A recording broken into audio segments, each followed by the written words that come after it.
Assalamualaikum warahmatullahi wabarakatuh. Alhamdulillah wassalatu wassalamu ala Rasulillah wa ala alihi wa ashabihi wa man wala ma ba'du. Kaum muslimin dan muslimat peserta grup Dirasat Islamiyah yang semoga senantiasa dirahmati Allah Subhanahu wa taala. Masih bersama pembahasan tentang rumah tangga. Pada kesempatan ini saya mengajak Anda untuk berbincang-bincang tentang kondisi emergensi, kondisi darurat yang kadang terjadi dalam sebagian rumah tangga. Al-Imam Abu Syuja mengawali pembicaraan tentang tema ini dengan mengatakan wa in a'sara bi nafaqatiha falaha fashun nikah. Bila seorang suami tidak lagi mampu menafkahi istrinya, baik tidak mampu memberi nafkah sama sekali atau tidak mampu memberi nafkah yang layak, yang cukup, dan kemudian istri jelas-jelas dirugikan tentunya, merasa tidak terima, menuntut haknya, maka dalam kondisi macam ini istri tentu terzalimi, hak dia tidak diberikan sebagai seorang istri.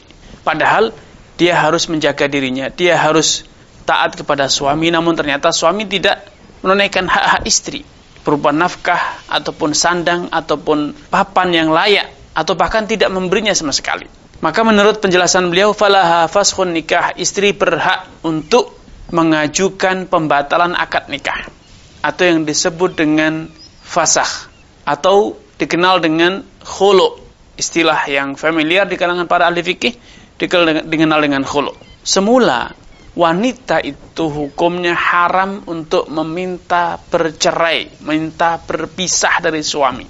Rasulullah SAW bersabda, ayyuma imra'atin sa'al zawjaha talaq min ghairi ma ba'sin fa haramun 'alaiha raihatul jannah. Siapapun istri yang meminta cerai, minta pisah dari suaminya tanpa ada alasan yang dibenarkan, tanpa ada alasan yang dapat diterima secara syariat, maka kata Rasulullah SAW, haramun 'alaiha raihatul jannah, ia tidak akan pernah bisa mencium aromanya surga. Padahal dalam riwayat lain, aroma surga itu sangatlah harum. Digambarkan oleh Nabi SAW saking harumnya sampai bisa tercium sejauh perjalanan 70 tahun. Subhanallah, sangatlah harum aroma surga. Namun wanita yang dengan sengaja minta cerai, minta pisah dari suami tanpa alasan yang kuat, tanpa alasan yang dibenarkan, maka dia tidak akan bisa mencium aroma surga. Bisa jadi dia tidak masuk surga karena berarti wanita tersebut kufur asyir, kufur terhadap jasa kebaikan, perhatian suami. Bisa jadi karena dia tidak lagi ingin menjaga kehormatan dirinya, memilih untuk hidup bebas, hidup kumpul kebo, ataupun hidup tanpa menjalin hubungan, tanpa ada ikatan nikah. Ada dua kemungkinan atau bahkan lebih. Tapi intinya, wanita yang meminta cerai dari suami tanpa sebab itu adalah perbuatan dosa besar. Tetapi ketika suami ternyata melakukan satu tindakan yang menyebabkannya tidak menunaikan hak, atau menyebabkan istri terzalimi, terampas sebagian haknya, atau terhinakan, tersakiti secara fisiknya ataupun secara mentalnya, maka istri berhak untuk meminta cerai, meminta fasakh, minta diputus atau diakhiri pernikahannya, atau dikenal dengan khulu.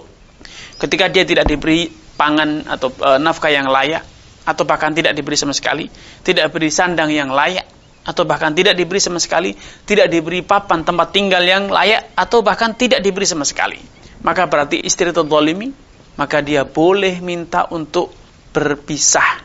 Karena tentu ini sangat berat untuk dijalani wanita, dan Islam selalu mengedepankan keadilan. Islam tidak pernah pilih kasih. Islam tidak merestui praktek-praktek zalim.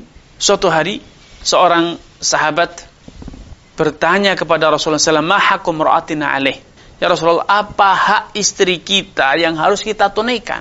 Beliau mengatakan, antut'imaha fima ta'imt, engkau memberinya makan, memberinya nafkah sesuai dengan yang engkau makan sendiri. Wa taksuha idza iktasait, dan engkau beri sandang sesuai dengan yang setimpal dengan apa yang engkau kenakan.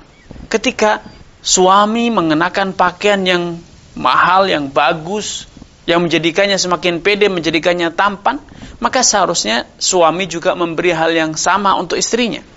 Ketika suami tidak memberi pakaian yang layak, berarti dia telah menzalimi, apalagi sampai tidak memberinya sama sekali. Atau Seharusnya seorang suami itu memuliakan, melindungi, mengayomi, mendidik istrinya. Namun kalau yang terjadi malah sebaliknya, istri dihinakan, disakiti, dipukul fisiknya, atau dihinakan harga dirinya, dipermalukan, maka ini berarti pernikahan sudah berbalik arah, tidak lagi membawa maslahat namun membawa mudarat.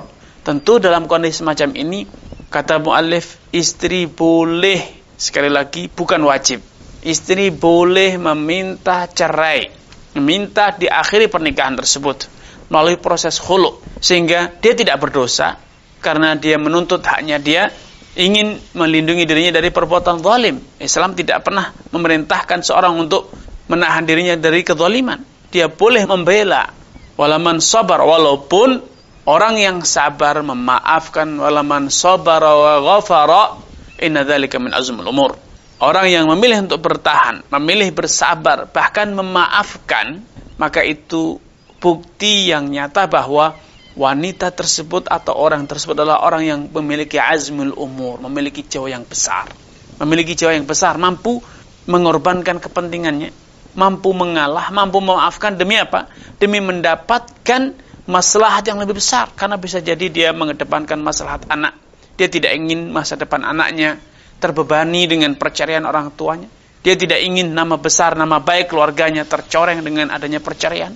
Dia tidak ingin meninggalkan contoh yang buruk bagi anak-anaknya ke depan bila mereka berkeluarga.